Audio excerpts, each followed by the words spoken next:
ভুল তথ্যের ওপর শুরু হওয়া আফগানিস্তান ইরাক যুদ্ধের পর এখন ইরান সংঘাত, আর এটিকে আড়াই দশক পর যুক্তরাষ্ট্রের আরেকটি বিপর্যয়কর অভিযান হিসাবে দেখছে ব্রিটিশ গণমাধ্যম দ্য গার্ডিয়ান।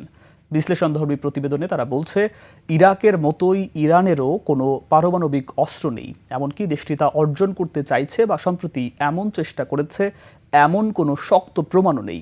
আর এখানে রয়েছে বিপরীতের পুনরাবৃত্তি। ভয় পেয়ে ছায়ার বিরুদ্ধে যুদ্ধে মেতে ওঠারই দৃশ্যপট। Tafsir Fiza report. Lily whipped shea mystic glowing body wash, secret to ultimate glow. চলতি মাসেই পূর্ণ হচ্ছে আফগান থেকে যুক্তরাষ্ট্র সেনা প্রত্যাহারের ৫ বছর।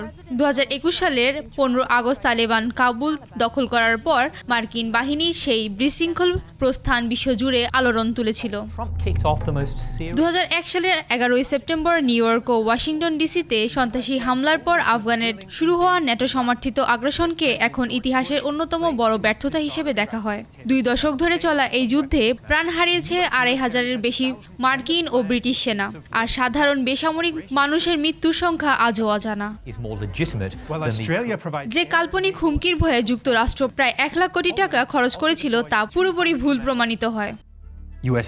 আফগানের পর ইরাক আগ্রাসন ছিল আরও এক ধাপে গিয়ে। ২০০১ থেকে ২০২৩ সালের মধ্যে ইরাক, আফগানিস্তান, সিরিয়া, ইয়েমেন ও পাকিস্তান 9/11 পরবর্তী সহিংসতার প্রাণ হারিয়েছে প্রায় ৯,৪০,০০০ মানুষ। প্রত্যক্ষ ও পরোক্ষভাবে এই যুদ্ধগুলোর শিকার হয়েছে প্রায় ৩৮ লাখ মানুষ। রাজনৈতিক সহিংসতা, অতি আত্মবিশ্বাস আর ভুল গোয়েন্দা তথ্যের উপর নির্ভর করে শুরু হওয়া এই যুদ্ধগুলো পরিচিতি পেয়েছে চিরন্ত যুদ্ধ হিসেবে, যার সূত্রপাত হয়েছিল সেই ভিয়েতনাম যুদ্ধের সময় থেকেই।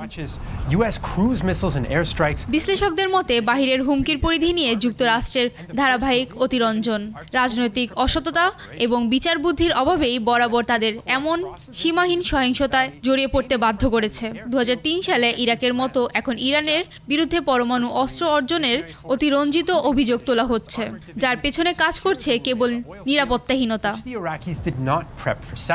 তাফসির ফিজা, একুশে টেলিভিশন।